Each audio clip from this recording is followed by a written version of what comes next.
I like it. Yeah. I just wanted to actually kind of confirm it. All right, hello, welcome. Hope you guys are doing great. And I just realized instead of me speaking, like I'm actually only speaking to the people who are here. In some parts, I'm gonna act like I'm actually like how I would normally record an episode, because ultimately this is gonna get edited and it will be posted as the full episode. And also, we actually, y'all probably won't even. Oh shit, this is actually fire. But yeah, I actually have the live stream on TikTok, and I forgot the fact that I remember how this work. Don't have your brightness too low, but then have it like at a decent time. You'll actually be able to focus. Yeah. You probably are just seeing the lights. Oh yeah, perfectly. Okay, I remember how that worked. But yeah, we actually are also streaming on TikTok. But part of it was just mainly for me to just have like multiple things. But of course, I'm not gonna be able to focus on too many things at once. But you guys will be able to ask me questions live.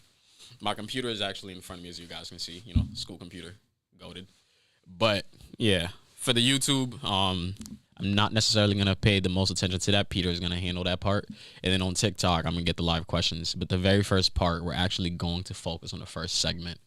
And then from there, we'll actually get into Q&A. But the thing is, you guys can ask your questions at any point, and I will be randomly taking screenshots at one point on TikTok, and then I'll end the stream so I can prioritize my attention to YouTube. I bet. All right, good. The first thing I actually wanted to talk about, it was actually this post that I found on my phone, and I was like, yo, this is actually would be like a really dope topic, because it's like, I know I'll do a lot of like the relationships talks things, but it's, majority of the times I have to like pick an exact part like that I want to focus on. Like I actually have to give you segments, so I have to focus on an actual topic and everything like that. But I realized like a lot of the times I've seen certain podcast episodes, they pretty much kind of just sit there and they talk about a specific mindset or like a post they seen, and I'm like, I actually really fuck with us. Like you're judging, not necessarily judging, but you're looking at the mindset certain people have on a specific topic and then kind of dissecting that and then formulating your own thoughts from it. And I actually really like the concept of that, so we're gonna do that. Okay, the post I seen, it was a reels, but I just took a screenshot of it. I'm not gonna sit here and show you all a video of somebody bowling in the background. It was one of those. But it was like, let me just say, there's a lot of shit wrong with this. So please do not think that I'm trying to endorse this at all. But it says, as a man, we feel like it's not okay for our girl to have male friends, not because we're insecure or don't trust, but because we know men don't respect the boundaries of a relationship and how they think. Okay, the first thing I'm gonna say is, when you say certain shit like this, and I'm not speaking on all women, there is not at any point understand some shit. When I am saying men or women, a lot of the times I'm simply referring to the mindset that I'm speaking on for the podcast episode. That's it. I'm not saying all men are like this, all women are like this. I'm well aware that's just dumb as shit to say something like that. But first thing I'm gonna say is, right, if we're comparing this based off like the typical woman we see talk about things like this on social media, this is one thing I'm gonna say. A lot of people go on social media to just talk about nothing, to create drama and all this extra shit. But for me, the moment you say something like this, I feel like even the point you're trying to get across, there's a lot of shit wrong with it, and we're going to dissect that. But I feel like for me, the first part of it is like, you don't want to say like, oh, that's just how men think. Because then you can't make an argument. Like, let's just say you're sitting down and you're actually trying to make this a conversation with someone and you guys are arguing your points of view. The moment you say that, they're going to say how they think. Okay, so all men think the exact same. You just proved my point. Like, the fact that you can just, men ain't shit, like, we hear that so much. Like, for you to say, oh, we know how they think in general, a lot of the times you're not going to be able to get your point across if that's, like, all you're going to bring up. And the fact that, one, I feel like this is the biggest part. We feel like it's not okay for our girl to have male friends. That's not for you to speak on. A lot of the times I've realized it's, like, because of our insecurities, even though he said, it's not because we are insecure or don't trust you, but because we know men. I get that part of like knowing men, right? And like this is the one thing that he actually made. I'll speak on the one part where it's like it's actually valid, and we can just take everything that's actually wrong with this at the same time. But one, it's not for you to say what a woman should do or what she can't do. Like, there are certain things you have to understand in a relationship. It's about compromises. I get the fact that at times when your friend is like, at times like the fact that her being around guys, like, it's gonna make you feel weird.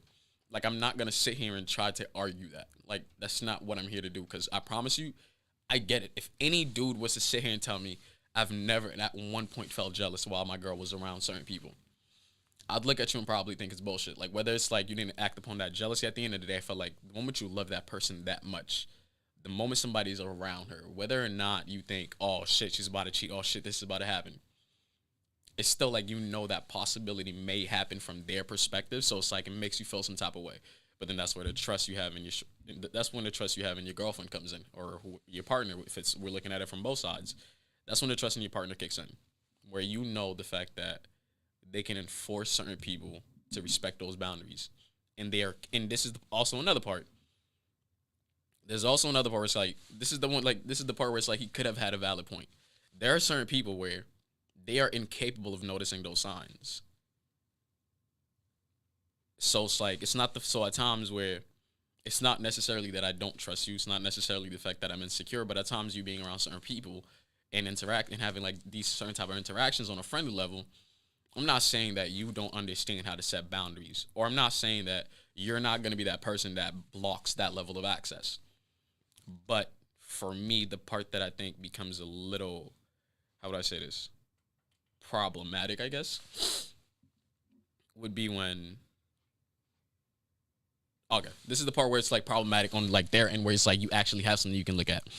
It's the part where you actually realize maybe your partner doesn't necessarily understand when those boundaries are being crossed. Not that she's allowing other people to do this and like she's in the wrong for it. But I know I've been around so many people, and even me, where I'm like, for the most part, I feel like a lot of the times I tend to be able to know when somebody's flirting with me or when they're trying to get that slick shit. The majority of the times I feel like I know for the most part. But there are random times where I'm around, like somebody leaves a certain place. I'll be in a relationship or something, and they be like, that girl was flirting with you. And I'm like, what are you talking about? No, she wasn't. And they'll be like, you weren't entertaining it like that, but she was definitely trying it. And this is where the big difference for me, where it comes for men and women. Like when I say difference, I'm not saying we're polar opposites when it comes to the topic, right? But if I don't entertain something, women have a lot more pride than men. Like, how often do you see a guy post a girl texting him, like a random person on social media constantly texting him, hey, text me. I want to talk to you. I want to do this. I want to do that. You don't see women do that often. Like me as an influencer, I get it. Like where it's kind of like people, but the thing is, it's like, it's not even the same thing. Me as an influencer, people don't expect to get a reply from me. So they just don't care. But a guy will text a girl with 800 followers, spam her DMs. Hey. In other words, like, this is the type of person where you should expect them to be able to text back. Where you know it's like they're not Hollywood. It's not like they have thousands of people like constantly hitting their DMs and stuff like that. But you constantly see like women posting guys doing that. The thing is, men are less likely to respect boundaries when it doesn't have to apply to them. In other words, if they're the ones not in the relationship, they don't necessarily see the reason to, like, I know the fact that a lot of women, there are women where it's kind of like, they don't care. They're not in the relationship, so they're not going to care. But it's a lot more common for me to see the guys with that mindset where it's like, I don't give a fuck about being a homewrecker. It's none of my business. A lot of women, it's like, hey, like, nah, she has a man. I want to do that.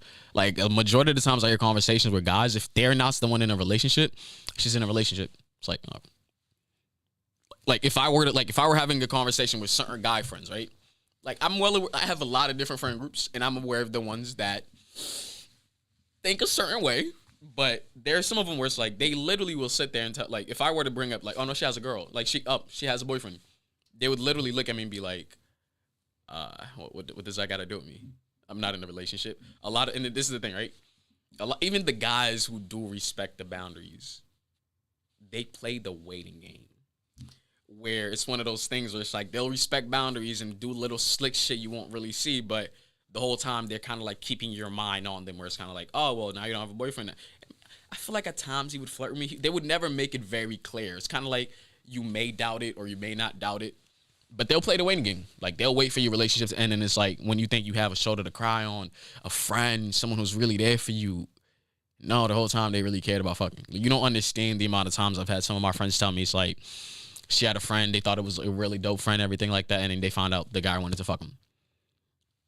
It's not very often that I find out a girl is trying to have sex with me and I didn't know about it in advance, or it was like something they were trying to hide or they were trying to be slick about it. Half the time it's like, a woman will end up telling you. A guy will make it his mission to have these hidden agendas to try to get to it. So for me, it's like there's a part where it's like, yeah, you can't tell a woman where it's like, oh, you can't be friends with this person because they have a dick. In my opinion, I think that's just very childish. Like, it's gonna happen one way or another. And this is the one thing I realized when you try to prevent certain things from happening. The thing is, you think if she doesn't have any male friends, there's probably no way she's ever gonna cheat. Bro, she has to have a life. If she wants to cheat on you, understand the fact that it's not like sex is something that takes hours for everybody. She can cheat on you in a time span of 15 minutes. Trying to control all that extra shit, as much as you think you're getting what you're getting out of it, or like it's gonna be as successful as you want it to be, it's just not. Trying to control somebody's never gonna get things to go the way you want. Having that person love you, trust you unconditionally, that does it a little better. But I just hate the fact that it's like we keep on trying to control this shit. It's like, I understand the whole guy best friends thing. I'm not saying I'm on that same play page or anything like that, or I don't understand, or that it can't work for anybody else. But to say male friends is just sick. And yes, I get the fact that a lot of guys aren't respecting boundaries and everything like that. But it's clearly like, it can be a thing where it's like, if you guys are so comfortable with each other, it's like, okay, hey, she tells you about all the friends that she has, right? You're aware of every single one of them. It's not like anytime she brings up a name, you're like, who? It's like, oh, babe, this is who I work with, da-da-da. Like, you're well aware of that shit. Why is it an issue if she's not really keeping anything away from you? And if she ever, like, okay, hey, I don't really have an issue with that, but if you think somebody's flirting with you, I'd like to be aware of it. Whether you entertain it or not, at the end of the day, I still like to know who looks at you in that manner, whether now they know they have boundaries to respect or not. Because I understand guys cross boundaries at times. Imagine you express that to somebody you with. And we're going to focus on the men to woman thing because it applies to both, whichever how you look at it. Not one thing is subjective to one gender. But if I go up to my girl and I say that to her and she blows up or she doesn't understand where I'm coming from, one, you're with somebody who's not very understanding. That's the very first thing I'll say. For you to like open up to somebody and you're saying, hey, this is something that I'm not necessarily worried about, but something that I want us to be on the same page about. And you're not blaming nobody or doing anything like that. So for me, it's like, what's really the issue? I don't think there should be an issue because let's just say your girl, like at times she doesn't recognize people are flirting with her. And this is the part where it's kind of like pushing it a little bit, right?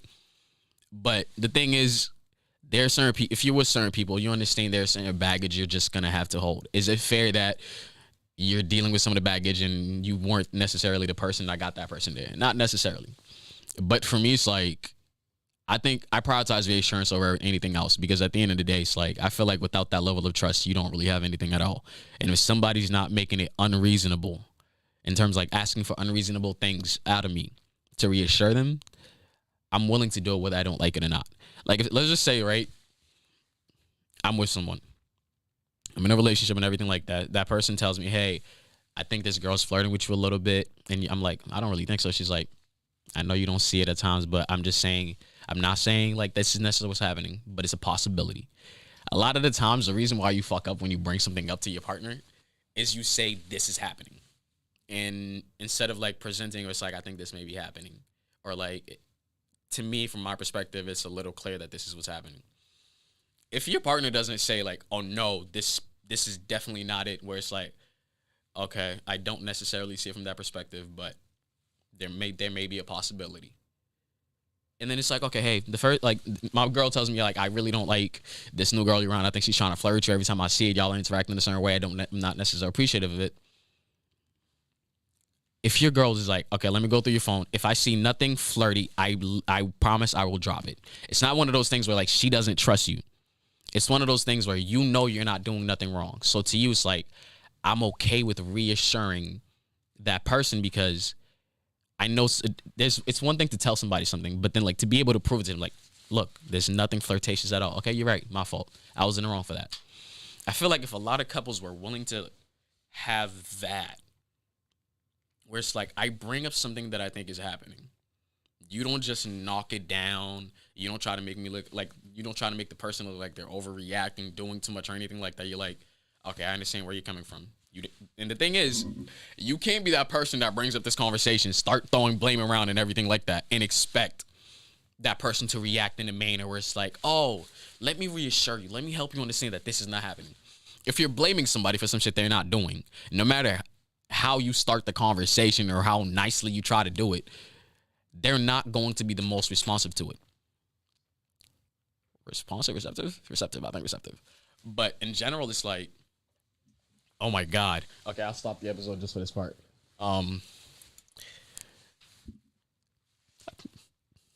Thank you. This is the one I get every time. I'm telling y'all, like, I don't like, if you don't like seltzer water, right? I'm not gonna hold you. I used to really like the Walgreens brand version of this, like the exact same flavor and everything like that. That's how I started drinking them. Walgreens flavored. Why did I even start doing that? It was cheap. I remember it was hella cheap, Walgreens brand, and then I was working at Walgreens around the time because I was a cashier. I used to get 25% off. And then I would get it 24/7 because it was like $1 something with my 25%. I was paying like 75 cents for a beverage. And then, because the thing is, I was trying to save up money. And I remember, that was like my first very job. Like, I was like, yo, I couldn't work too many hours, of course. So I was like, anytime I can actually work, I'm going to do this. And then the way I saved money, because I always needed to eat at work, I bought that Walgreens flavored black cherry seltzer water, 25% off. It was really cheap. And then I would buy the cup, like not the cup noodles, but the one in the little bowl. Ready, like you put it in the microwave for like 3 minutes and it's ready to go. Those, I'll buy that, and then I'll literally have lunch every day for about $4. Okay, I'm lying. I always added a red pack of 6 Skittles on top of that. So if I ate every day at work for like $5. And for me, I never cared. Like my mom, like, is one of those mothers that I will make sure she cooks a home cooked meal. So for me, it's like when I'm at work, I eat broke, but then I go home and I have a nice home cooked meal, and I'm chilling. I'm good, but I'm not going. Honestly, do not spend a lot of money ordering for that work, because you're never going to be able to find something that's really good cheap. So just go with the cheap option and say fuck it. Like, just put something in your system, get through that shit. When you get to the crib, eat something a little better. Yeah, but nah, I don't like this shit.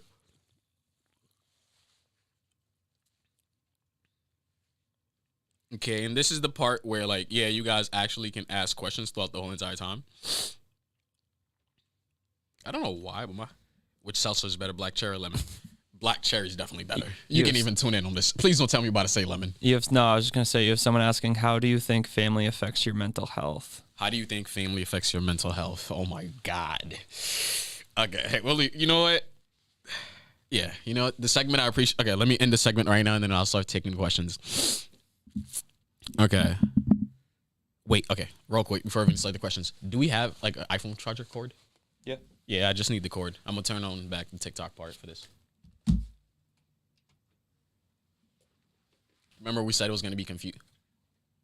Huh? TikTok? Yeah, sure. Hold on. Actually, wait. Oh, Loki, now I'm chilling. If this is actually perfectly next to it. Oh, yeah. I just need... Oh, that's the newer one. Oh, there's one right here. There's actually one right there. That's perfect. Guys, y'all actually get to see what we...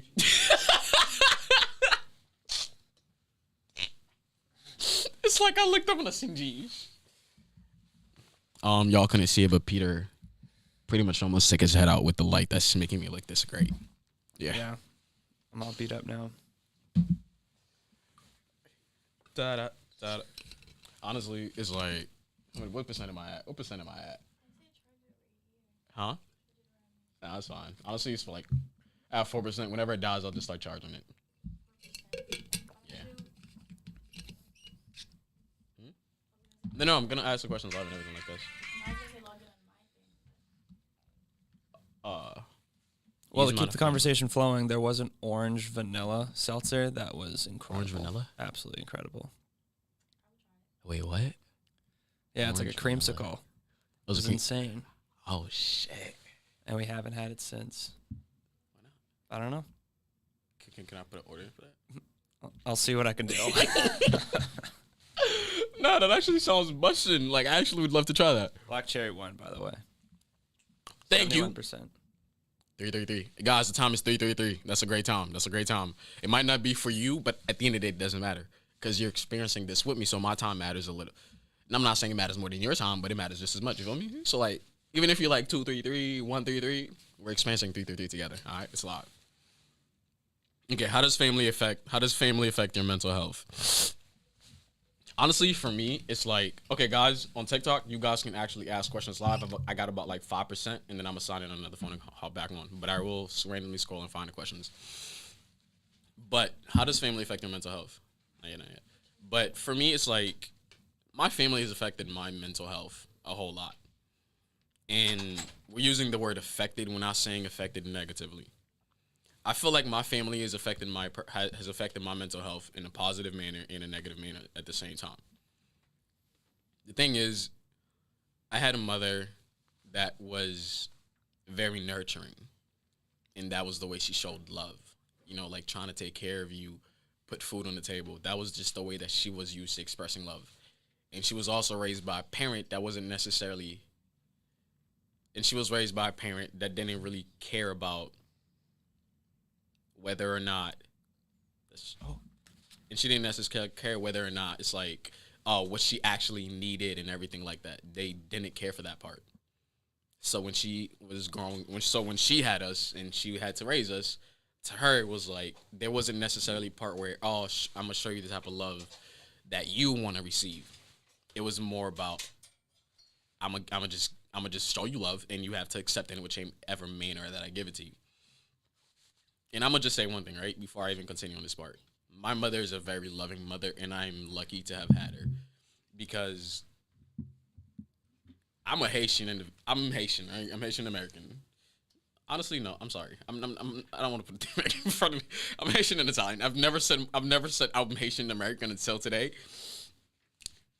Got to give it some time to roll off the tongue. That doesn't sound great. But I'm Haitian and Italian, and you have to understand it's one of those things where mental health is not really a priority in Haitian households, or to be completely honest, in third world countries. A lot of what you're focusing on is survival. You're trying to feel like a lot of the reason why it's kind of like there's so much like pressure, like there's more anger in terms of like the parenting part of it, where it's kind of like in comparison to what you see here a little more often than not. It's like in Haiti, if you beat your kids, it's normal. Like I've gotten plenty ass whoopings, and I can speak on them because they happened in a country where it was legal, so I'm not putting nobody in risk. But I have gotten some. Bro, that's why I'm not gonna hold you. This is something I will speak on for every immigrant. The moment you move to the United States, you are always questioning parenting because you don't get it. In your country, you do something like where you from, you do something wrong, you get hit. You do something wrong here, and the kid gets to tell the mother how you looked at the issue wrong. I'm not saying this happens ever, but I'm just saying like this is what you're used to being the popular parenting, what you see on social media and everything like that. And then when you get here, this is what you see, right?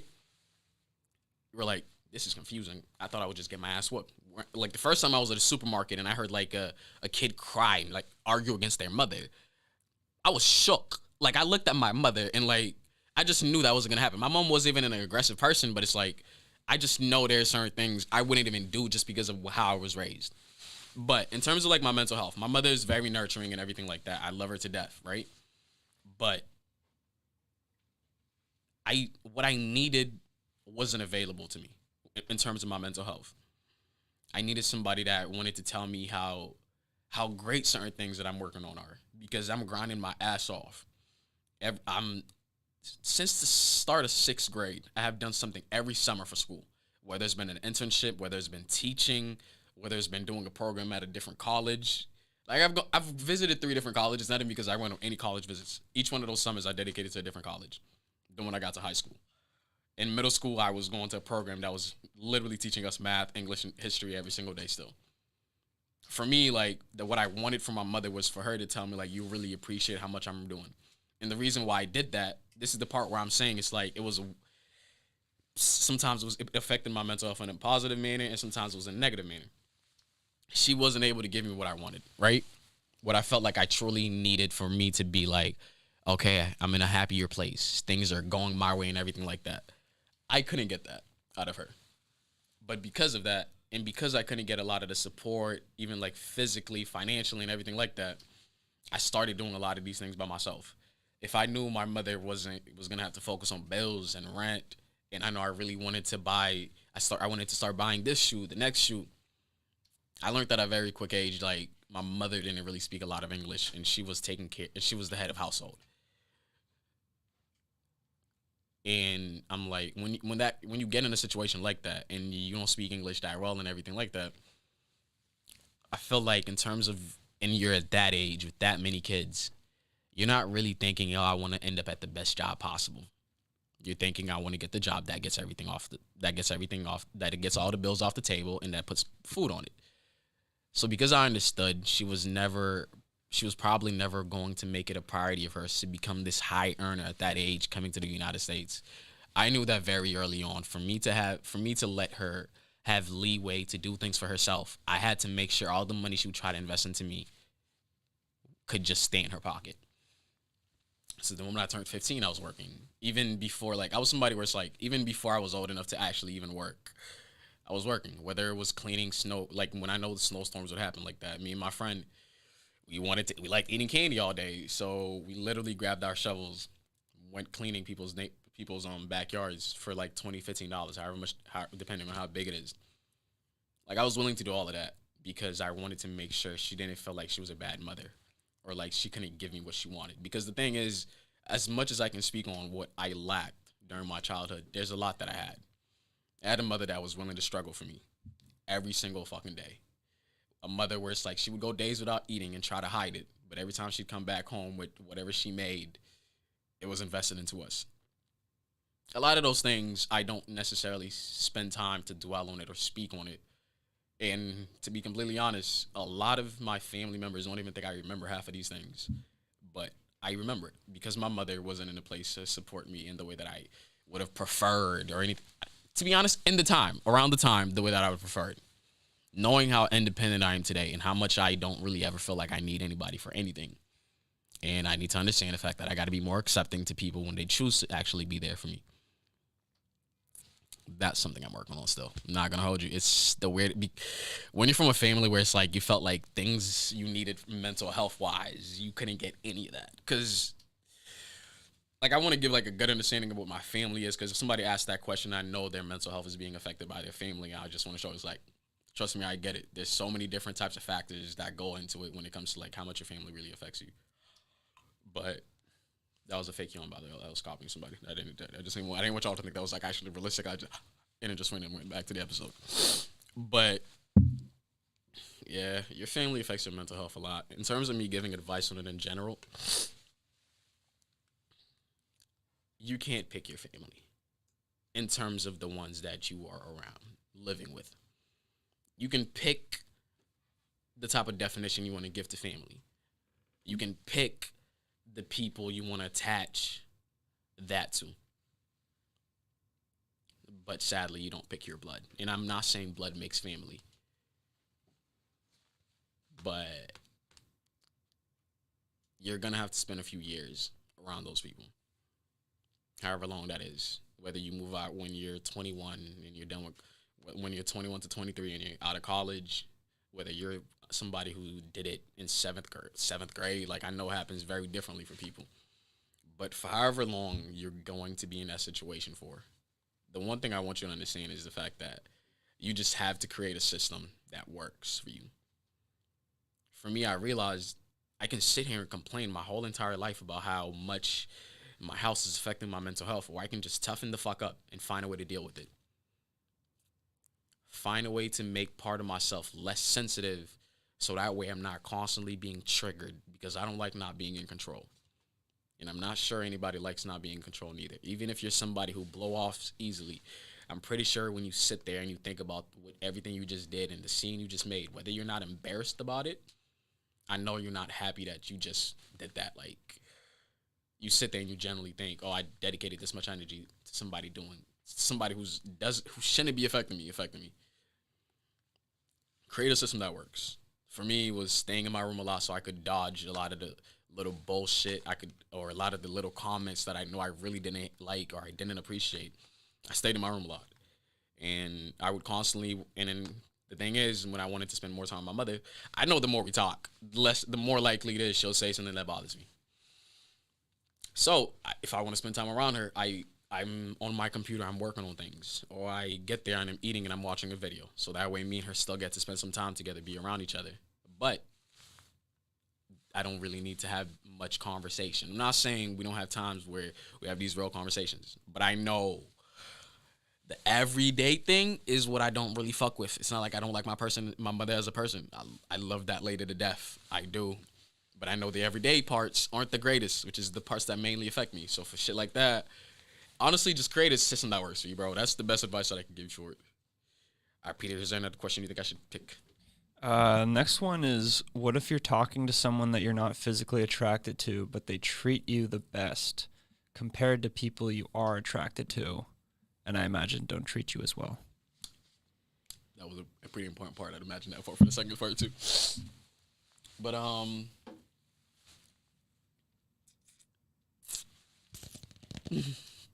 okay. The whole thing with like being with somebody you're not even attracted to, I don't get it. Cause it's like, this makes me sound like such a dickhead if I say this story. Okay. I was young. I feel like whenever you're gonna tell something embarrassing or people could, like, you always gotta start with I was young. You know, it's kind of like, young mindset. You know, you're not there no more. Okay, it's okay. We won't judge you too much. But okay, so I was in one of those situations where, at a certain point, I thought this person was attractive, and then years went on. Let's just say how do I say this so nobody knows? Okay. Let's just say I started glowing up a little bit, right? So I started being able to, at a certain point, I feel like the people you're really attracted, there are people that are delusional where you're attracted to people you know you'll never get. I don't understand that mindset. I'm like, it's great to admire attractive people, but to be a person where it's like, you know, you were like, I'm not even saying this is a fucked up part. Like, I'm generally being realistic. You know, you're like somebody that a lot of girls won't look at. I'm not going to put you on a scale or rate another man, but let's just say a lot of girls wouldn't look your way. But then you go to a bar, you don't want to come out with nobody else but somebody that looks like Rihanna. Be realistic. It doesn't make sense. Okay, but back to the story. Okay, so at one point, I used to talk to this girl at a certain point, right? And I remember there was this one day, I was just chilling outside and everything like that with our friends. And I remember, like, staring at her, like, felt like I never really had that, like, it was always, like, me and her got together mainly because of the personality. This is the issue with drinking shit like this. You burp 24/7, and I gotta, like, so y'all don't hear it. Yeah, but at a certain point, I remember, like I said, it was a young relationship and everything like that. And a lot of the time, the relationship was mainly based off our personalities. Like, that was it. I never really cared about the looks thing or anything like that. But I remember at a certain point looking at her, like, staring at her for, like, I feel like that was the very first time I genuinely looked at her. And in my head, I felt like I was trying to figure out whether she was attractive or not because I never thought about it. And I was like, damn, she's actually not attractive. And the thing I realized is, because you're capable of having that moment, I don't think you should choose to be with somebody. I'm not saying don't be with this person, because they look bad, or you should only date people that are super fucking attractive. But there's a certain way you're supposed to look at your partner, the person that you're with. And I feel like when it's so obvious that you are not attracted to this person, where you can say, oh, I'm not physically attracted to this person. It's not like, oh, there's certain, I don't really like how their hair looks. I don't really like how the jaws are a little tilted. It's one thing to not like certain parts of somebody's physical, like, characteristics and stuff. But it's another when you're saying, like, this person as a whole, this being in front of me, visually, physically, I don't like what I see. If I'm speaking about my partner, I'm supposed to think that they're the most beautiful person on this fucking planet. I'm supposed to be a little jealous when I see other people try to get next to them. For me, it's like, when you're not attracted to that person, is there even ever any, like, level of jealousy in terms of, like, the part where it's just like, oh, men to men, like, you're around another woman. It's like, oh, I ain't even worried about it. Also, I just realized this something. So the term medium ugly guys have been going viral. And I'm going to just say one thing, right? A lot of women will choose to downgrade. In other words, like, let's just say you're rating this woman 8.5 out of 10, right? Like, she's somebody, like, whatever that scale looks like for you. This woman, just look at her like 8.5 out of 10, right? She knows she can pull guys that are even 10 out of 10s. But she'll go for a guy, like, let's just say they put in a video, oh, rate this guy. Girls would probably rate like he's like a 6.5, 7.5. I realize there are a lot of women that will downgrade the type of guy they can get. And I'm not talking about the part where, oh, you look for a guy with more personality and stuff like that. The less looks, you prioritize personality over looks. I definitely do believe you should prioritize personality over looks.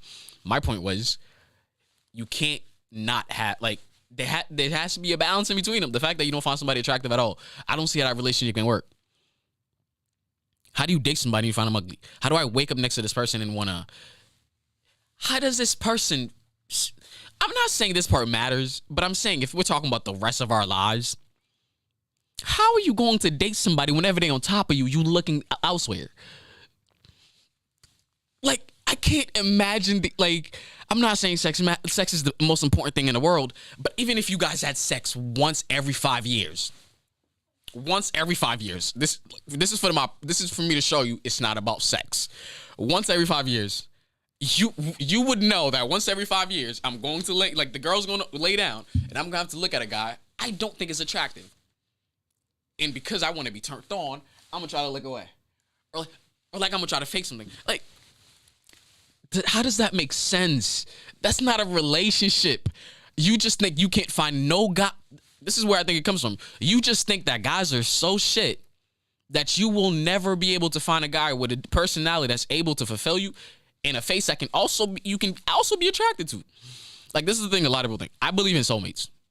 I do. But I don't believe soulmates are just people that are meant for you. And I don't believe that you come across one soulmate. And at a certain point, I did believe, you just have one soulmate. I believe there are soulmates you have that are supposed to be friends.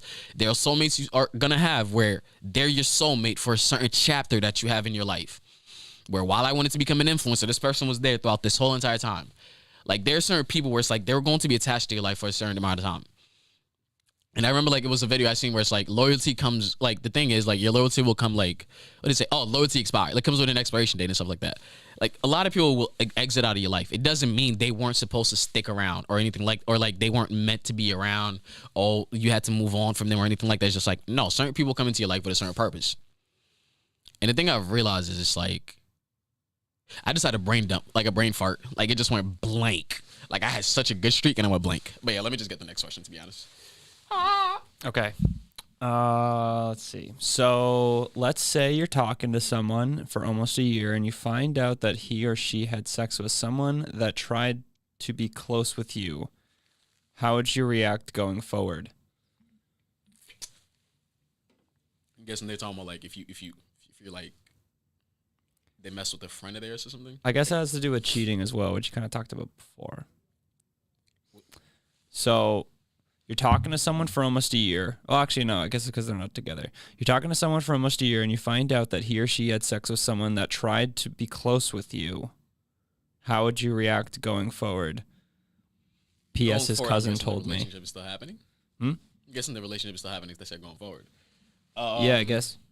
I'm guessing they're not saying it's cheating because I'm pretty sure this question would have been a little differently if somebody was cheating and this is how you're asking it. This is how I'm going to take this question just so nobody else is confused. And if I'm speaking about it from a different perspective and the person is still here, I want you to correct that and he'll make a note to me and then I'll take it from this perspective you want me to take it. I'm taking this question as in you're telling me you've been talking to somebody for about a year. You guys are still together. That's the part where you said moving forward, how to react to it. Where you just found out that they slept with someone at one point, you guys got close, or you and this person had a certain type of bond or something. Did the sex happen before, during? If the sex didn't happen during that, okay, let me just say this. I'm gonna just take it from both perspectives, just to. She said that's right. Yeah. Oh, you're perfect. Accurate. Okay, so it wasn't during the relationship and shit. Okay, so honestly, I feel like if this person was aware that you and this person at one point were close and everything like that, and they still didn't think or feel the need to tell you, I think that's an issue. I'm not yeah, I get it. Certain things in the past, my past is my past. The past is in the past and shit. Oh, it happened during the relationship. Fuck him. I was about to sit here and try to be all deep for this shit. Bro, I get forgiving cheating. Okay, this is the thing, right? The thing is, I don't think that cheating is a mistake. but I think mistakes can lead to cheating. Oh shit! I like it. I feel like that's the best way I've ever put that when I've actually spoken about it. I don't necessarily believe that cheating is a mistake. I don't necessarily I don't believe that cheating is a mistake, but I do believe that there are mistakes that leads to cheating. The thing for me is like, right? There's this thing that I will never forgive in my life. And I promise you, I will be 4 years in I will be 4 kids deep. I don't give a fuck. There's this thing in my head for how I look at this conversation, because people always want to give different opinions on it. There's this thing I call anticipated cheating. Where you sit here, you talk to this person, oh, you look good, you look sexy, hype them up, you do all this little extra shit. When do you want to chill? Oh, let's chill on this day. No, this day doesn't work for you. That's okay. Let's choose a different day. I'm going to work on your time. That shit right there is not a mistake. So like, this is my point. It's like when you look at something, like, I can't look at cheating like as if it's a mistake, because of situations like that. You sat there and you made a mistake by texting another person. The mistake isn't done. It's a big one. It's a big one. And then you know what you proceeded to do? You proceeded to have a conversation back and forth. And during that conversation, you didn't even notice it, but you accidentally flirted. Another mistake. And then you mistakenly asked that person to hang out with you. You mistakenly ask this person what time works best for them. You're working on somebody else's time, being great for them. I love that for you. Wait, what happens is, no, you make another mistake. You go and chill with that person. You accidentally take your clothes off, and then when it slipped out, you accidentally put it back in. Fuck you. That's not a mistake. You're cheating. No, I'm not forgiving that shit. Fuck, bro. The day I forgive some shit like that, I would not be myself, because I promise you my mental health would have to be shit for that. And I'm not disrespecting anybody who has forgiven that in a relationship, but for me and the level of respect that I hold for myself and what I look at respect to be, there's certain people where it's like you look at respect and it's literally just about how much energy you're willing to put forward and push that situation through. Like, that's where your self-love idea came from, how much you're able to actually like hold on to. I don't look at it like that. You're disrespecting my worth, you gotta go. Like, that's the anticipated cheating shit. I would never forgive it.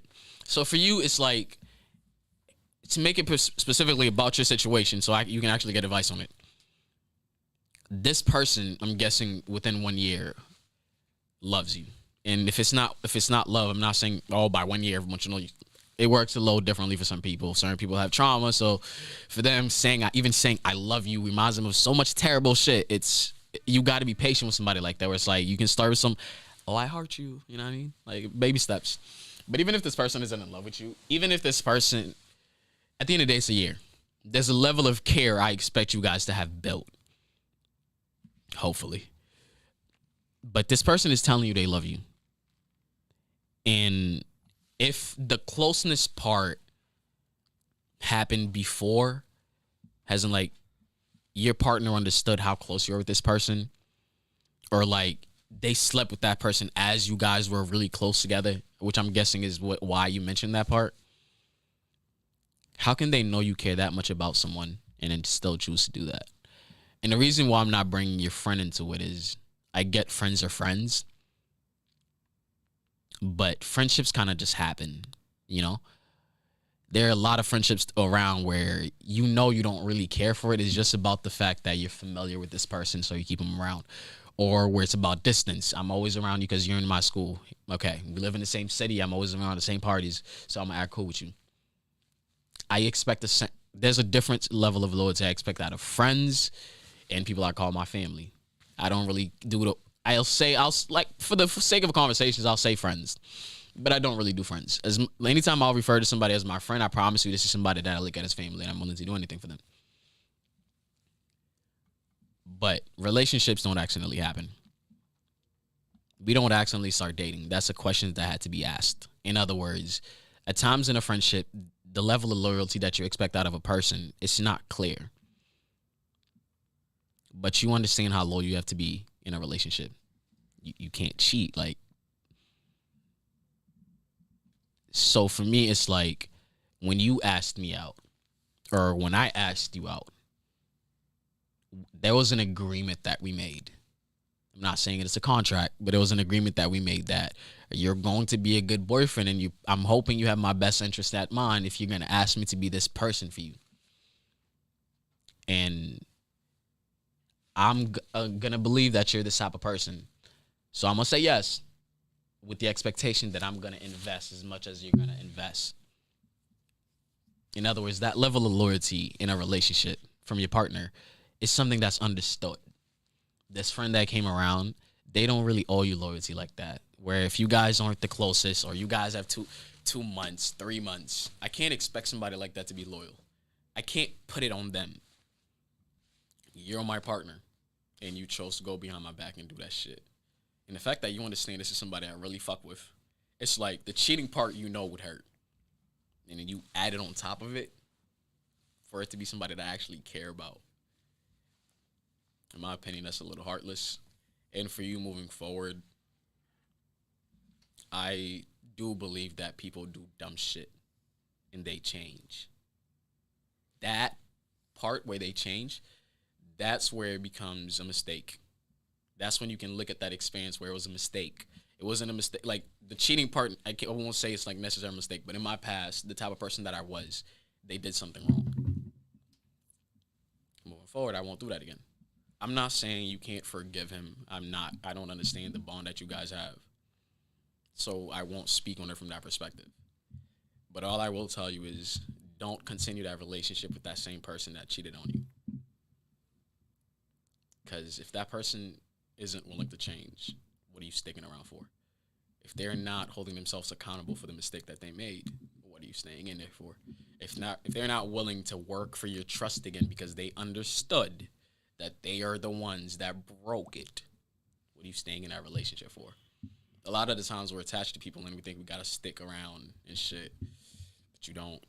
As much as you want to believe, I'll never experience this again, and I'm not gonna hold you, you might be right. But who says what you're gonna experience isn't gonna be something better? Because you probably told yourself that same shit in your last relationship. You got in a new one, you enjoyed it more than the last one, and you thought that last one was the best you could possibly ever have. But it wasn't. You'll find somebody else that will do the shit that they didn't do. You'll find somebody else that are not going to hurt you in the way that they hurt you. That person exists. And you're a teenager, you're in your 20s. You have time, bro. Like, you have time. Trust me, you have time. And I'm not going to sit here and give you the bullshit like, oh, time heals. I have a whole episode on that. You can watch it. But, yeah. Another one. Okay. I feel like you answered that one kind of already. I think I'm catching feelings for my sneaky link. Advice. You're catching feelings for a sneaky link? That's like rule number 1 of being sneaky links. It's supposed to be something sneaky. We fall in love with each other. Now we got to go public. What the fuck were we doing this whole entire thing for? Like, we're supposed to be on some calm shit. Like, what are we doing? I love the fact that I'm speaking about this like I haven't fallen in love with my sneaky link, but yeah. I understand it. And I would love to speak from a hypocritical perspective where I tell you, you shouldn't do that. Respect boundaries. It's like, I get it, bro. It's like, but this is, okay, I'm going to just tell you how to move. I'm not going to say whether it's a bad or good thing. It's not a great thing to fall in love with a sneaky link. I'm going to just be honest. It's not a great thing. Because if that other person is not on the same page as you, okay, one, I'm hoping you would like the sex, because I don't know why you'd start doing a sneaky link with somebody if you don't even like doing what you're being sneaky about. Like, what is the point of investing that much energy to be sneaky to go do something you don't like? Like, imagine you sneak out the house to go do homework. It doesn't make sense. That's what I'm trying to get you to understand. If you're sneaking around with somebody, I would hope you're enjoying this shit. Honestly, it's like, if you enjoy their personality more than the sex, just have them as a friend at that point. It's like, what's the point of investing in that sexual shit if you're not enjoying it that much? But my point is, it's like, y'all are there for the sex. You're supposed to enjoy it. And then this is the part where I get, it's like, how do you not fall in love with that person? Let's say you do enjoy the sex. You enjoy the sex a lot. And then you realize this person respects me. They appreciate me. Like, we're sneaky links, but, you're going to sit here and we're going to have movies night. And the sex comes after the movies, not during. How do you not fall in love with that? Like, you come over that person's house and they tell you, I don't feel like having sex today. Your agreement is sex. sneaky, but sex. And they say it's okay to have no sex. You're thinking, wow, this person cares about me. Like, my boyfriend even got mad when that happened. Like, what's going on? Like, and then guess what happens again? Like, you pull up, they have food ready. They ask you what you want to order in advance. And they say they got you. Y'all are supposed to get drunk and have a little sneaky, wild night. And guess what happens? They buy the liquor. They buy the chaser. They bring the lemon. They bring the salt. They bring the knife. What? I was falling in love. I was pretty much explaining how I fell in love with my sneaking link. But now y'all can see why, right? It was pretty much not really much of a sneaking link situation. Okay, now y'all understand it. That's how I fell in love with my sneaking link. That's really what I was explaining the whole entire time. But so y'all can see why I can't really talk shit. I really just can't. I cannot. But you should really try to avoid it. You should really try to avoid falling in love with your sneaking link, because if it's not mutual, it's terrible. But the good thing about falling in love with your sneaking link is, if the sex is bussin' and then I start falling in love with this person, do you understand how top tier that relationship be? I mean, hopefully y'all can, the little arguments, shit like that, every relationship deals with is gonna be fine. But I'm not gonna hold you. You can get a great relationship out of somebody, out of a sneaking link, if you realize that both of you guys are on the same page. One, if you already enjoyed the sex and then you realize I actually really fuck with this person's personality. One thing I will say, it's not necessarily that situation is just terrible. Even when you do find out that this person is also feeling you, don't change too much about the dynamic that you have, because understand that you felt this way because of what you guys are doing. Continue doing that and adjust things where it's like, oh, I have a sneaking link and stuff like that. And I'm gonna keep it real with y'all and tell y'all exactly how my shit went, right? Sneaking links and stuff like that. Even on the first night, 4 hours no talk. Like, even on the first night of meeting this girl, right? I was speaking with her for like 3-4 hours. First night meeting this person, we're both aware this is gonna be on some sneaky link type shit. 3 to 4 hours of just conversing, getting to know each other, laughing. And for me, when I say those type of things, during that time, I'm not the person where it's like, if somebody comes to my house, and the time that I take where I'm like, I'm taking this time to know you, to get you to be comfortable, that is all that I am doing. The part where while we're laughing, slide my hand down your leg a little bit and shit like that, I don't do that. Like, I'm not the person where it's like, I'm thinking with my dick so much to the point where I need to get in your pussy within like 30 minutes. I don't care, bro. It's like, you're sliding over the first few hours, like, we're chilling, getting to know each other and everything like that, and then type shit. There are people that just want to get straight to it. If that's a sneaking link arrangement you have where it's more of a booty call, understand something. Sneaking links, booty calls, different thing. I know at times y'all don't want to be counted as a booty call, but if you're a booty call, just admit it. Just because sneaky link is just like a really dope term for shit, if the only time you see this person is like randomly, hey, I need, it's not a sneaky link. That's just your booty call. Like, there's nothing wrong with having a booty call, but don't make it something that it's not. Sneaky link is more like, I feel like there's more of a vibe. I feel like when we say sneaky link, there's more of like a friends with benefits type of thing to it, where it's like, there's more of a type of vibe. Which is why I feel like constantly we hear people talking about like catching feelings for a sneaky link. But for me, the way it worked, having feelings for my sneaky link, it's like, we spoke about it and realized we was both on the same page. But it wasn't like, oh, I like you. It was more like, I really do fuck with your vibe. It was like, I fuck with your vibe as well. And then we kept on chatting. And the thing is, the reason why you don't want to try to change nothing is because you want to give things the space to develop and grow, instead of, hey, we're sneaking links, let's do something else. Now. Okay, let's date. Doesn't really work. It doesn't really work. For me, with my sneaking link, it was just like, all right, I fuck with your vibe. I fuck with your vibe too. Nice. Okay, what are we going now? Okay, you know what? Have sex with other people. We're not in a relationship, but the only thing we're making exclusive to us is sex. And I was the person that brought that shit up. Find you a man like me. Find you a guy that's gonna say, I don't want these other bitches. Yeah, I want one, and it's you. But yeah, literally, I'm not gonna hold you. I was like, you know what? Let's make sex exclusive. And then time went on. We seen how sex was when it was just exclusive, where I wasn't touching nobody else, worried about nobody else. We didn't say, oh, you can't flirt with nobody else. The thing is, the reason why a lot of y'all should fuck up is because you rush it. And the thing is, when you rush things, you have so much shit to focus on at once that you never looked at or even gave the time to. and then you just don't have enough time because a lot of it's just falling down all at once. I didn't want to do that. I said make the sex exclusive. The more we spoke, and then we was like, okay, you're like the only person I'm having sex with. And at a certain point, we became the only person we were really chilling with. Like during the days I'm working and everything like that, she's doing the same thing. And then so it's nighttime. It's like, I bet I'm gonna pull up, and we're spending hours together, and then it became more frequent. So at a certain point, the sex was only exclusive, but we got to a point where we're like, hey, should we make the talking part of it exclusive? Because we both felt that we were growing closer. So we're like, you know what? Yeah, let's make talking exclusive as well. And still we didn't start dating. Like we're not dating, right? And then at a certain point, me and my mom had a conversation. She was like, oh, I want you to bring one person to this crib. And I'm like, I bet, smooth, I got it. And then I told her, I was like, I'm not gonna hold you. It's like, lately there has only been one person coming to your house. And I was like, honestly, you probably would like it too. She's Haitian. And then at a certain point, my mom walked into the room before we went out on a date. And she was like, come here, since you're gonna be here a lot, let's meet the house. And dragged her and met everybody. That's how my mother met my ex around that time, right? And I was just like, not nice. Like I wasn't expecting that to happen, but then it happened. My mom seemed happy. She seemed happy. And I was like, I was waiting for some grand gesture because I like doing cute shit. You feel me? And I was like, I can't get nothing bigger than that. My mother seen you and didn't hate you. Didn't give you no looks, no nothing. Like she looked at your face and was like, let's meet everybody. That was music to my ears. You know? And then after we got back from that date, you want to be my girlfriend? I was like, I don't think there's anything else I'm really waiting for. My mother, my mother just expects you to come here now. So I was like, we dated. See how I felt? Like I fell for my sneaking link, and it wasn't like a process that was terrible or anything like that. Just take that shit step by step.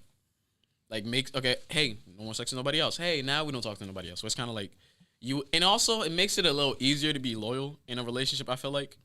Because it's like, and I'm not saying, oh, like if I rushed it, I wouldn't have been loyal or anything like that. But I feel like it's like everything happens and you're aware of it. It's like you feel like you're in control. Okay, now I'm not gonna have sex with nobody else, but I might entertain girls, It's like you eliminate certain things that you know you're not supposed to do one at a time. Instead of, oh, I'm single and I'm this guy that be whoring around. Like my friends will dap me and be like, this dude is a slut. And then all of a sudden, clip it, Mr. Loyal. I can't flip a switch.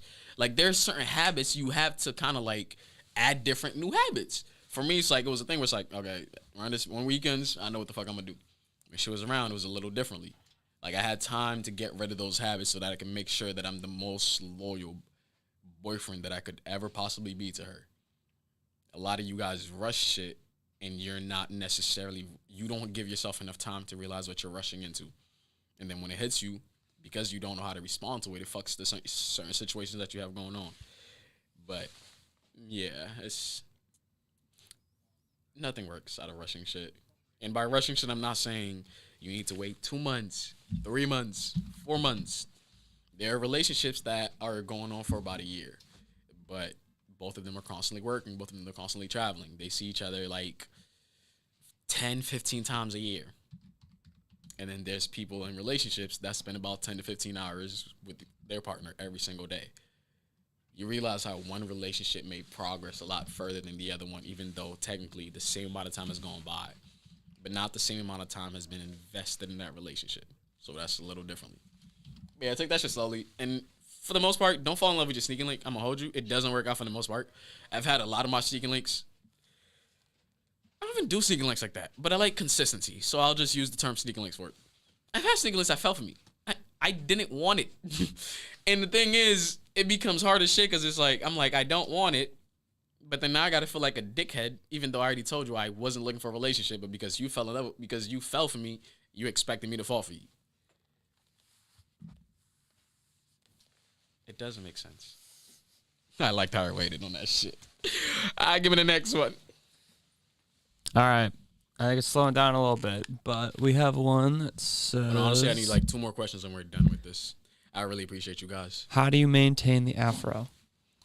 I don't maintain this shit. Half the time I don't have my afro in. Bro, maintaining an afro is like the most annoying shit ever.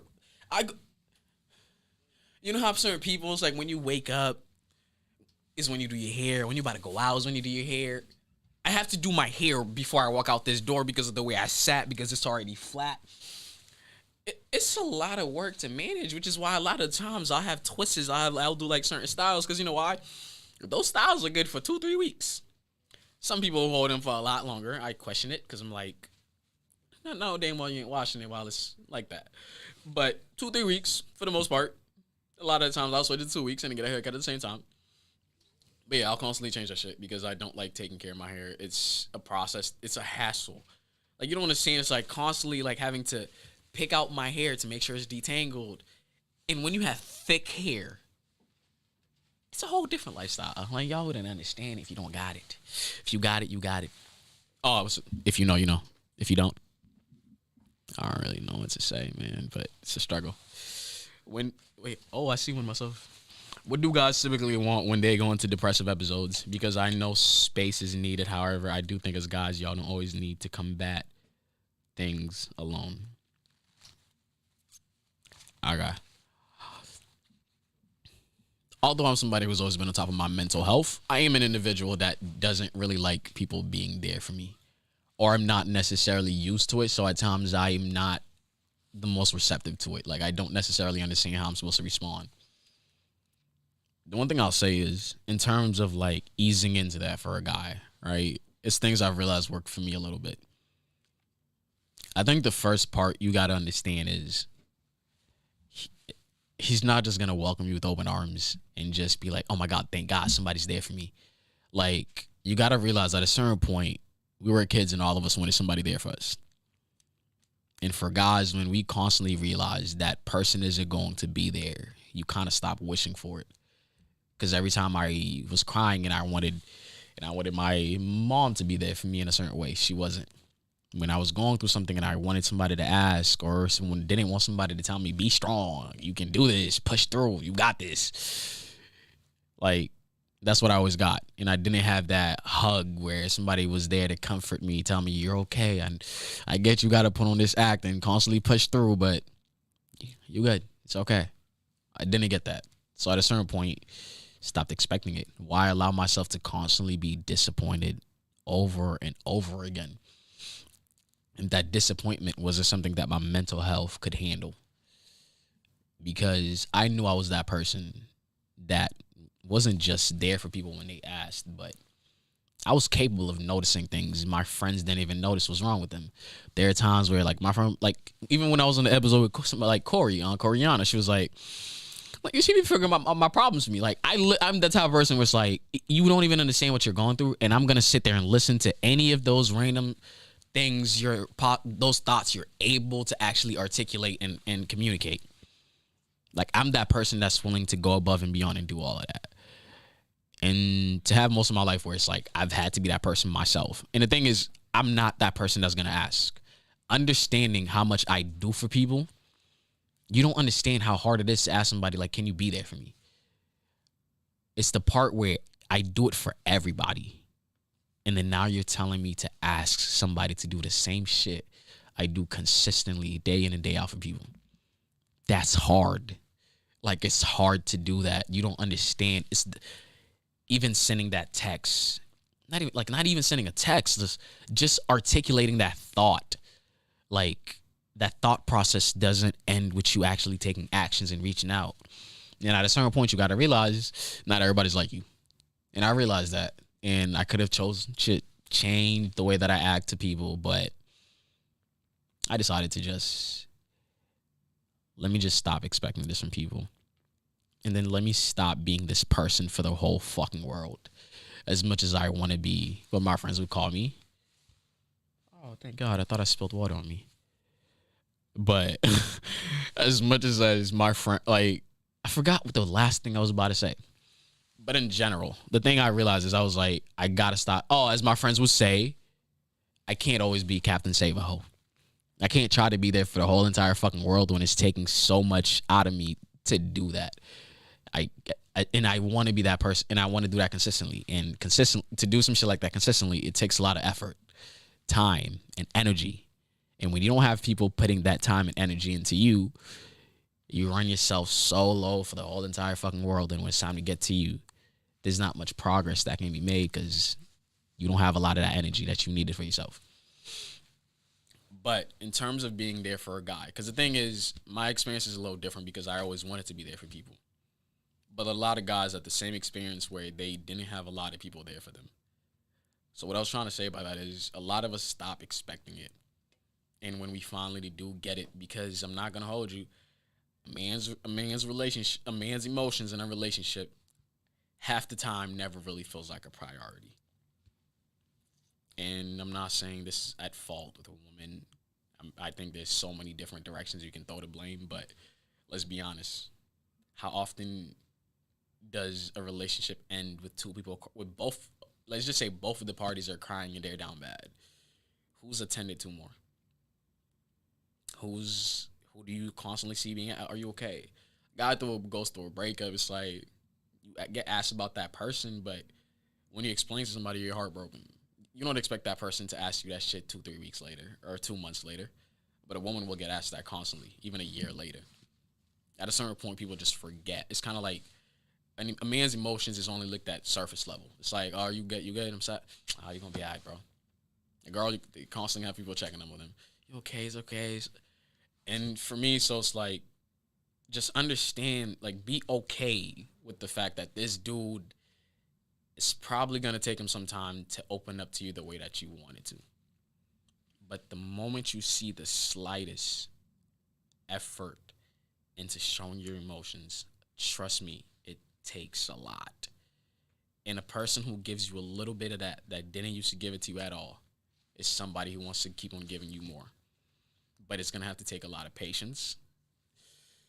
It's going to take a lot of work and time and shit. But yeah, the first time I fucked up in a relationship. Not like fuck up cheating and type shit, and I'm not referring to that. But the first time that I messed up in a relationship and I was hugged, I was confused. But how am I confused when every single time I've been in a relationship with somebody that messed up, that's how I reacted? I want you to understand how much how that idea is so, like, it's foreign territory to guys. Something that I do for everybody. And I've been doing it for so long in my life, or as long as I can remember. I was that person that always realized mental health matters, because if we don't care about people's mental health, there are people who take their lives away. For me, I understood that at a very young age. I didn't want to lose people, so I had to make that a priority. So just the fact that I'm doing this and I'm constantly being there for people, and when somebody hugs me, being there for me even though I messed up, nurturing me even though I fucked up, I didn't know how to react to it. That's how much I didn't get that. But I still continue to be that person that gave that to people. So you're probably going to get that same reaction out of a guy when you try to be there for him and shit like that. And I did speak on this in a TikTok when I was in that relationship. That person, I was like, you see my TikTok? Yeah. I'm like, okay, there are things where it's like you want the person to know and things that just happen. But this was one of those things where it's like I didn't necessarily expect it. And I was completely okay that it had to come from me making that observation. Because I think there are just certain shit. It's like, if half of the world doesn't pay attention on it, I can't be that person where I expect this person to understand it the way that I do. I mean, the reason why I don't get it is because I think a lot of people don't get it. So that would just be an unfair expectation to expect her to just be like me. It's not about expecting the person to be a good person. It's not like you would shit me whenever I'm down. It's a hard thing to do. It's also a hard thing to accept. But on both parties, give it time and everything like that, and I think you guys should be smooth. And I just want to say, is there any like quick questions you've seen that I can take? I don't know if it's quick, but someone's been I'll take asking, it. Just the fact that you went at it, I'll take it. This is the last question. What draws the line between bare minimum and being too expectant? And being too expected? Expectant. Expectant? Yeah, I don't know if it's like doing the bare minimum or like being too like. Or doing things that's. Are they saying like, bare minimum, and these are things in like a relationship? Like I'm expecting. I'm thinking like the difference between bare minimum and like smothering somebody with like affection. That's how I read it. Yeah, I'll give them like 10. Was this like the last question I asked or something? She asked it 3 times, so I wanted to make sure it was answered. Okay, hey, did she just recently ask? Like, how long ago did she last ask it? I don't know. Ah, shit. I was about to say let's give it a few seconds so she can clarify it, because if she asked it 3 times, I really don't want to take it from a perspective where she's not even asking it from. True. Okay, since this is the last question, I'm okay with like taking like a quick 15-minute break to try to get her to clarify it. But yeah, whoever asked that question, if you're not in here, I am so sorry that you asked this question this many times and I never got to it. But if you're not here and you're not clarifying it, at least when the episode is up, you'll know it'll be chosen, and I'll give you an answer. And I promise, I know who I'm referring to. If you say something that helps me remember, if I give you an answer to this, I'll put this part in. If I give you an answer that you did not appreciate, or like you want me to, because you waited so fucking long for an answer, you're like, no, I'm going to get the answer that I fucking want. It's okay if you comment on the YouTube and I'm like, nah, this is not what I meant. This is what I meant.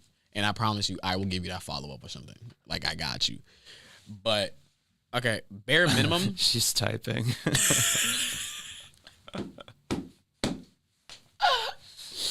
Ow, wait. Did she say I'm typing? She said, I'm typing, chill. Okay, now I really have to actually give you the time. Okay.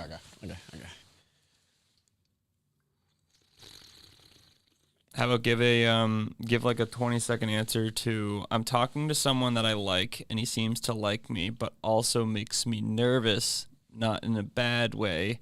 So sometimes I don't say much. He's patient and I don't want to stop talking to him. What do I do? The thing I'll say is, like, understand that certain people like you for who you are and for what they see. A lot of the times, because we don't appreciate a part of us, or we think we should change it. And for this part, I'm talking about like the shyness part. Because you're a shy person and you look at it from the perspective that's not the greatest. The thing you have to realize is, I've been that guy where it's like, I was the person that was known because even with Facebook, like I was just known, like I just had the social media cloud and stuff like that, and I I used to be like back in like middle school and high school, I was very much attracted to that person that was a quiet girl, even though I was that person. When I'm walking throughout the hallways, half the people that walk across me are well aware of who I am, whether they like me or not, which I didn't give a fuck. That was great timing. But yeah, whether or not I give a fuck, it's like I actually like the quiet girl. The fact that I was around her, and a lot of the times I got to express my mind, because around other people, I had to be a little scared of expressing my mind, so they wouldn't think I'm too cocky, to this and to that. So being around the quiet girl, where she's appreciative of everything you say, and it's like the little cute answers that girl that's shy would randomly give you. It's like the giggling. And honestly, even just the fact that it's like, when you like somebody and I can make you nervous, I love it. Like the reason why you're shy around me, because you're scared of messing up, and when you're around me, your thought process gets all jumbled up. You don't know what the fuck to say. Why would I not like that? You're like, that's how much I affect you. That's the level of attraction you have for me. That's how much it affects you. I love that shit, and I'm going to be patient to it. So I wouldn't necessarily tell you to like, oh, because this is, or you're shy. That a lot of guys do very much appreciate that about somebody, where it's like they're quiet, they're nice, they don't say too much, they don't do too much. A lot of people want that quiet girl. Like, I get the fact that how would I say this? What's on the mainstream media, what you see as guys wanting is just randomly, like, guys liking the girls that's twerking at every single party, like a guy that's just doing, like a girl that's doing all this and that. Like, not every guy wants that. And you got to realize this. Guys, the type of woman guys want to look at are not the same type of woman that we want to spend the rest of our lives with. And I feel like a lot of people get caught up in that shit, where it's like, you see what people like visually, you see what people say they want, but what you need is a whole different story. So stop trying to be what you see in mainstream media, because I promise you that's just the entertainment part. That's just the part where we like, because it's fun. Like, yeah, seeing a girl bounce ass is great and shit, but if I'm sad and I'm with you, you bouncing ass isn't going to make me happier. Like, I'm going to appreciate all the movement back there, but like all of a sudden it just become happier. But yeah. Okay, so she clarified. Thank God. Let's go. So he said that I was expecting too much from him, but those things she believed were bare minimum. Okay, I get your question now. That makes a lot more sense. I'm not saying the way you asked it made no sense earlier, but now that I see where you're coming from, it makes a lot more sense.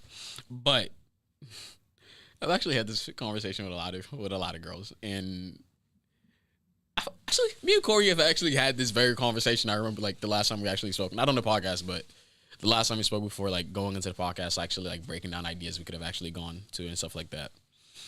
But okay, so for me, I don't think I expect too much if I do what I want you to do for me. Like, and also I just don't understand what that person would. For me, it's like if I'm over here and anytime you ask me to be there for you, I'm there for you. But anytime I ask you to be there for me, you're not there for me. And I get inconveniences happen. People have things to do and shit like that. And I'm not speaking on that part. Like I get that. That's just life. But when that person is capable and able, like right, we're looking at situations where that person is capable to do something and they're able to do it. You're capable and able to be there for me, but you don't do it as much as I do it for you. Anytime you cry, I give you a hug. I make sure to tell you how, and I try to be there for you in the way that you would like me to be there for you. If I want you to be there for me in the way that I would like you to be there for me, that's not a lot. Like for me, it's kind of like, and I just also don't understand how somebody can tell you you're asking for so much when you're doing the same shit that you're asking them to do. Like if it's, you can't tell me it's too much because I'm doing it. And I'm not saying like there's an issue with the fact, I'm not, and also this is also one thing I'm saying. I'm not saying the moment you do something for somebody, you should just expect that they're capable of doing it. Like they can just do that for you. They should do that for you too. That for me doesn't make an expectation. You show love a little differently than somebody. You might want to do this for this person, but they themselves don't even want it. So for me, it's like if I know I'm capable of doing something for you, I don't think it's a high expectation, but I'm not saying it's always fair to expect it out of somebody just because you did it for them. It's a very thin line that you really got to understand, but for me, it's just hard for me to understand the concept of a bare minimum, like investing the bare minimum in a relationship. Because like why would I be in a relationship if I don't expect that relationship to last? Like I'm not somebody where it's like, bro, I would prefer being single if I'm just gonna be in a relationship for entertainment. I can just get a sneaky link and take you on dates. Here and there. Like whenever I want to feel like I'm in a relationship, hey, you wanna go out? Yeah. I mean, we'll go out in public together, but let's make sure it's around a time where the public won't really be much of a public. You know? So it's like, if I wanted to do that, I would have just done that. So for me, it's like, I don't think your expectations can be too high if those things that you're requiring is also like what it just takes for a relationship to work. Like, hey, I expect you to communicate with me. You're asking too much. Like, you want me to communicate this to you? Like, why? What's the point? How the fuck are you gonna sit here and tell me like I'm asking for too much and I'm asking for you to communicate with me? Okay. You ask this person, hey, when my friends are having certain events, I would like for you to be around them. The same way that I'm around your friends. That's not asking for too much. Like, and that's just the thing that I don't fucking get, bro. It's like, and this is another part that I'll say. Although it's not necessarily fair for you to expect something out of somebody just because you do it, it's also, part of it is also not fair that you feel like you have to stick with this person when you know this is something that you feel like you need. Like this is like, hey, this is the only way I'm able to be reassured. If you can't do that for me, as much as you love that person, you have to understand there are certain things that should be your non-negotiables, but deal breaker. Where's that I mean it to? Yeah, like there are certain things that should be a deal breaker or like non-negotiables. Like I get it. It's not always a fair expectation. Like, oh, I do this and I want the person that can do it. It's not fair to that person on the receiving end of that. But it's also not fair to tell you that just because this person can't give you that and you need it, you have to compromise. There are certain things that it's okay if you say I don't want to compromise on it. There's certain shit that I just don't want to compromise on. To be honest, I don't see for me dating somebody that doesn't want any kids. That's one of my non-negotiables. like I'm saying, like that gets on a little more serious level. But let's just say, but you could take it and simplify it by just looking at the idea. Somebody can say, "Oh, it's the bare minimum to have kids." Somebody can say that. Like for most families, that is the bare minimum. I'm saying, like, you can take the concept no matter how serious or how small of a concept it is, but you really want kids, and this person tells you you're expecting too much. To them, they're not wrong for saying you're expecting too much based off how they look at it. But it's also not fair to me that you expect me to stay with you when we're not on the same page about something. If this is what I want, it's what I've always wanted, it's what I feel like I need, what's wrong with me looking for it elsewhere if I can't find it in you? Yeah, and this is the part where we're going to end this segment. I just want to say I really do appreciate you guys, like, a lot. I really fuck with the way this episode actually went. We're definitely going to have more of these in the summer, and I'm definitely going to find a way to incorporate, like, a live phone call thing on it with, like, one of those burner apps, something like that. You just literally have a random phone number you pay for. I think last time I paid like $1 for one. I don't remember what I needed it for, but you pay like 99 cents. You get a number, calls come in. So once we get every single one of those things to happen, and it's probably not even a thing that I'm going to wait to make a special for the very first time just to see how the technology part of it works. But I'm definitely going to try to get that to happen because I feel like that's the type of Q&A. Like, the Q&A is like, people really like them. But that would kind of just add a whole new flavor to it. It's like, y'all get to hear yourself, call in, talk, your voice. Nah, I feel like that would be tough. But I just want to say, I really appreciate you guys. And yeah, this is Mental Awareness Month. So guess what? No matter how busy I get, and no matter how no matter how bare minimum I have to be with my post to get something up there, but I won't miss a single week this month. My podcast is about mental health, and it's to show my dedication to this and the fact that I actually genuinely care for that part, where it's not just the fact that, I got to have a podcast and I just slap mental health on it. I give a fuck.